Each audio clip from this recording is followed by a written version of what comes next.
higanting tulyasin mga kamangyan. Panigurado ay marami ho tayong mapapangiti dahil tayo ho ay 17 million followers na. For the go! Ano daw yun? Ano? So ayun na mga kamangyan, finally nandito na ulit kami sa Mindoro and parang gusto ko nang umiyak. Sobrang OA. Kasi sa tunay ho mga kamangyan, kauwi lang namin kahapon, then kinabukasan, nagpunta ho kami din eh. Pero kasi ng kasal namin mga kamangyan, pangalawang beses pala ang ari ng pag-uwi namin sa Mindoro. So yung unang uwi namin, pang araw lang ho kami nun tapos balik na ulit ng Maynila. Tapos ngayon ho, din eh, 2 gabi lamang kami tapos uwi na ulit. Salamat! So feeling ko talagang kahit pamilya namin, talagang namimiss na kami. Sobrang OA talaga. Ayun na mga kamangyan, nandito kami sa Victoria Oriental, Mindoro. Wow naman, so medyo malapit-lapit lang naman ho ari din sa aming bayan. At ang kontak ng aking asawa, wow, asawa, ay di yun nga yung kaklase niya. Ayan, si Sir Pipers Makalintal. Kapag ganyan mga kamangyan, kailangan mo talaga na magpaalam ka, ganyan, kung pwede baga o bawal. Kasi kung hindi, magdadabog ako dito. Hindi.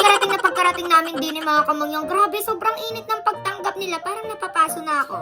Napaka-uwi. Ayun nga, grabe, sobrang kilig ko diyan mga kamangyan. Kasi nagsasabi, kamangyan, ganyan. Parang feeling ko tuloy dahil love nila ako, dito na lang ako matutulog. Asan yung gamit ko? Dito na tumira. Ang malutuin namin ngayon mga kamangyan, ay yung favorite ko rin talaga, lalo na nung bata pa ako, yung fried chicken, spaghetti, yung hotdog na may marshmallow, ay talaga namang gustong-gusto ko yan nung bata pa ako. Dahil nga niyo, sobrang daming bata dito mga kamangyan. Sabi ko, ay talagang i-push yan kasi panigurado matutuwa sila ng bonggang-bongga. Habang nag-iintindi nga kami diyan mga kamangyan, syempre kung manonood lang sa amin yung mga bata, yung mga tao ho dito, yung aming mga katutubo, ay talagang maiinip sila. Buti na lang andyan sina Sir Piper, so nagpalaro sila dyan kasama nung mga YM nila. May mga laruan naman kaming dala, may mga biskwit para pampapremyo, gayan. Yung nakakatuwa na enjoy talaga sila mga kamangyan. I think hindi na magluluto. Hindi. Ayun nga mga kamangyan, habang nagaluto din kami diyan, sobrang enjoy kami kasi syempre napapakinggan namin yung mga palaro, gayan. Late na kami nakarating dito mga kamangyan para mga 8 to 9 AM na. Pero 2 to 3 days bago ari mga kamangyan, nagpabili na kami ng mga agamitin, gayan, para wala na talagang maging problema ngayong araw. Natuwa kami dyan mga kamangyan kasi ang dami naming katulong sa paghahanda, sa pagluluto. Feeling ko may kasalang magaganap. Yes, I do.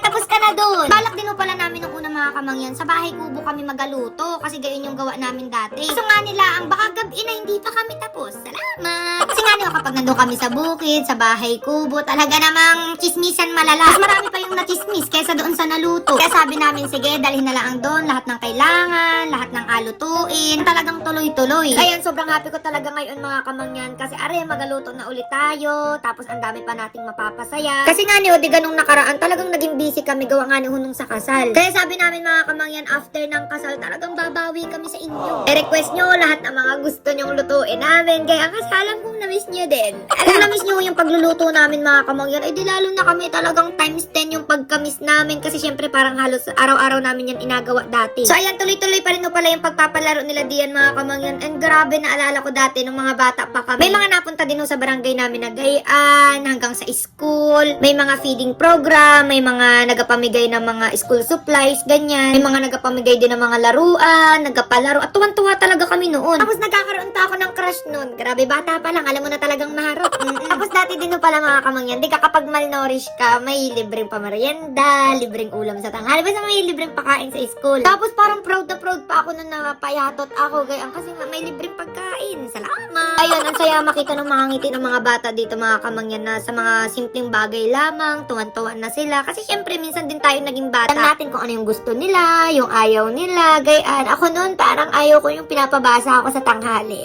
Hindi lang sa mga bata mga kamangyan, nagpasaya din kami dyan sa mga nanay, sa mga tatay. Para talagang lahat masaya, walang iwanan.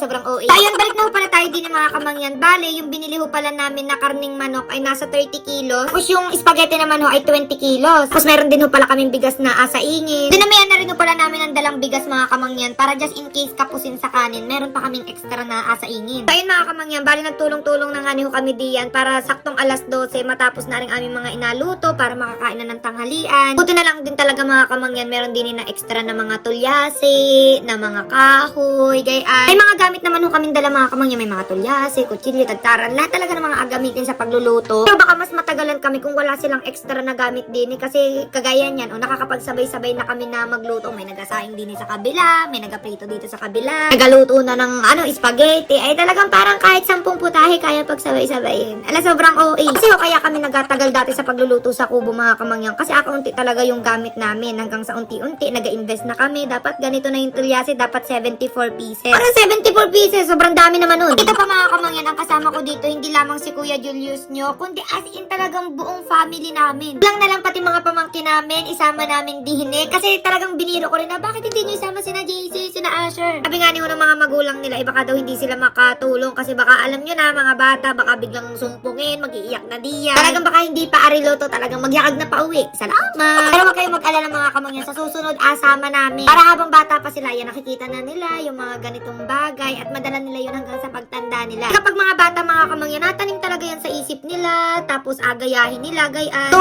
okay na yung ganito yung makikita nila na mga gawain, tapos agawin din nila. After mag-pray mga kamangyan, ayan, finally makakakain na. So, umabot naman tayo sa alas 12. Ayan, okay na dyan lahat mga kamangyan, yung kanin, yung spaghetti, yung chicken, yung hotdog na may marshmallow. Tapos meron din diyan ng mga inumin, gayaan. Balak pala namin ng una mga kamangyan, as in alagay na doon sa lagayan, tapos aabot na lamang ng aabot. Kaso nga nila ang kain pa sa oras kapag nga tapusin na muna lahat bago ipamigay. Kaya yan ang ginawa namin mga kamangyan, pinapilan na, tapos nagtulong-tulong na kami. May isang nagalagay ng kanin, may isang nagalagay ng spaghetti, then sa ulam yung isa. Kumbaga tulong-tulong na talaga, tapos kung ano yung matapos, ibibigay na doon sa nakapila. Super happy talaga mga kamangyan, as in enjoy na enjoy talaga kami din eh. Sabi ko nga kung pwedeng araw-arawin yung ganito gagawin ko. Alam niyo naman ng mga kamangyan, hindi talaga kami pala post ng garne, as in kapag ganito yung inagawa namin or about sa pagtulong, parang mas gusto namin na walang camera. Dami rin no kasi talagang mga solid kamangyan na talagang gustong-gusto na i-vlog namin yung mga ganito para mas ma-inspire sila. Maraming gumaya, gayaan. Ayun mga kamangyan, habang inagawa namin habang napamigay namin yung mga niluto namin, ang sarap makita ng mga reaksyon nila, as in makikita mo na walang reklamo. Masaya sila sa kung anong natanggap nila, na-appreciate nila yon. Kaya gustong-gusto ko rin na napunta sa garne mga kamangyan, kasi ang dami mong marirealize. Basta magreklamo tayo sa buhay, dapat ma-appreciate natin lahat ng bagay na meron tayo. Kasi mga inasuot natin, inakain natin, inatirahan natin. Basta ma-appreciate natin, madalas nagreklamo tayo na bakit ganito lang, bakit ganyan lang, gusto ko ganito. Yung kumbaga walang kakontentuhan talaga ang tao. Pero hindi natin alam na yung mga bagay na meron tayo, pangarap na yun ng iba. Bonus na lang talaga mga kamangyan, yung mga material na bagay. Pero alam nyo, yung tunay na kayamanan talaga dito sa mundo, pagkakaroon mo ng kumpletong pamilya, meron kang tapat na mga kaibigan, nakakagising ka sa umaga, wala kang sakit na dinaramdam, meron kang peace of mind, masaya ka sa buhay mo. Kasi ang labanan na ngayon mga kamangyan, hindi paramihan ng pera, kundi pasayahan na lang talaga sa buhay. Ayun mga kamangyan, sobrang inakilig ako ngayon kasi tayo ho ay 17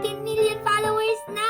Grabe, sobrang bilis. Kasi parang imposible na magkamera ng 1 million followers, pero ngayon ginawa nyo talagang posible ang lahat. Grabe yung love nyo, yung supporta ninyo. And alam nyo ka mga kamangyan, bago yung kasal, nag 16 million followers na ho tayo. Tapos hindi kami makapag-celebrate nun kasi talagang sobrang busy, gayaan. Tapos after ng kasal, as in talagang wala pang 1 month, naging 17 million followers na tayo. Tapos ngayon, road to 18 million na. Kaya sabi ko, kailangan na talaga siyang i-celebrate. And mas special ngayon kasi marami na tayong kasama. Dahil nga no, tayo ay 17 million followers na mga kamangyan. Maliban ho doon sa hinanda natin kanina, meron pa kaming sorpresa. Wow, sorpresa! Kaya nagbalot-balot kami dito mga kamangyan ng mga apamigay natin. So, ay dyan yung favorite namin. Mga Mega Prime Foods. Andyan yung kape, yung mga dilata, tin peas, tapos may mga noodles din. After ho nito mga kamangyan, may mauulam pa sila sa mga susunod na araw. Hindi na sila yung mabili bagay. Alam ko maliit na bagay lang to para sa marami mga kamangyan, pero para sa kanila sobrang laking bagay na nito. Super happy ko din diyan mga kamangyan kapag may mga nagpa-picture sa amin, ganyan, tapos sasabihin, ang ganda mo naman. Sobrang arte. Tapos masagot ako, alagang you blue babe lang yan. Totoo mga kamangyan, kapag may mga nagatanong sa akin, anong sekreto, anong inagamit mo, lagi kong inasabi, naku, gamitin ninyo yung sabon ng You Glow Babe kasi sobrang ganda. As in, mag-glow ka talaga ng bonggang-bongga, maputi ka, mawawala yung mga pimples mo, gayaan. Tutulungan ka niya na mawala yung mga insecurities mo. Kaya niyo sa susunod, parang gusto ko din magdala ng You Glow Babe kasi nga, ang dami din nag-request sa akin, ganyan. Tunay na buhay, inapang regalo ko rin talaga yun. Sina Ate Tintin, sina Ate Shane, pag binigyan ko na gayon, tuwan-tuwa na talaga sila. Kaya sa mga may birthday dyan or may na-celebrate, mag-celebrate and gusto nyo ng Yuglo babe, magsabi lang kayo. Ala, yun nga niyo mga kamangyan, kanina si tatay dahil nga ayaw niya na ma-short sa kanin, ganyan. Taing ulit siya ng isang tulyasik pa, pero yung mga sinaing pala nung kanina pa ay okay naman, sakto naman. Ginawa ho namin mga kamangyan, pinakuha namin sila nung mga lagayan nila para doon ho alagay ang kanin para syempre may pangkain sila mamaya or hanggang bukas. Sa yung asahingin sana nila mamaya, ay di sa sunod na araw na laang ho. Sa mga solid kamangyan diyan, happy 17 million followers ho sa atin. Tama to sa pagmamahal ninyo simula umpisa hanggang ngayon na ikinasal na ako na sa susunod talagang may anak na. Meron ng mini kamangyan at mini Julio. Huwag ko kayo mag-alala mga kamangyan, gaya ng pangako patuloy pa kami magbibigay ng saya kasi napapasaya namin kayo, mas napapasaya nyo kami. For the go! So ayun na mga kamangyan, mamili pa rin ako ng bibigyan ng gift. Basta i-follow nyo lang ating page at i-share ang video. Kaya hanggang dito na lang ang ating video at kami makikipagkwentuhan pa din. Bye bye, love you. Hey!